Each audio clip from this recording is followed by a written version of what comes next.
This is The God Delusion by Dr. Richard Dawkins.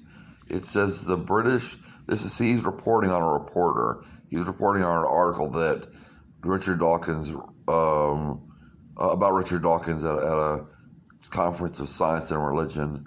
The British biologist Richard Dawkins was the only speaker who denounced religious beliefs as incompatible with science. Why are they incompatible with science? Irrational and harmful. It's interesting.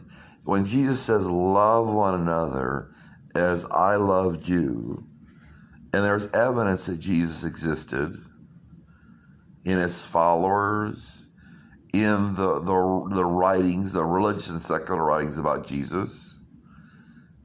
When Jesus said, love one another as I have loved you, and he says, no man has greater love than this, that he lay down his life for his friends. I don't think that automatically means dying, but not just die, as Paul goes into it, not just dying, but giving up your life, whether physically, emotionally, giving up your life for your friends. I don't think that's a bad teaching. Solomon has said some good things. So he says, incompatible with science, religious beliefs. Read in there Christianity. Christianity, he says religious beliefs here. I read it as Christianity is incompatible with science. Well, science has proven that Pontius Pilate existed, if you consider archaeology science.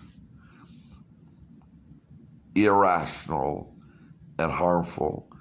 Jesus says in some of his passages, Jesus said in one of his passages, come let us reason together, or like God says, come let us reason together. Jesus said, what do you think? So, how can it be irrational for Jesus to ask, what do you think? What's your reading of it? How can it be harmful if it says to love one another as I have loved you? How can that be irrational or harmful?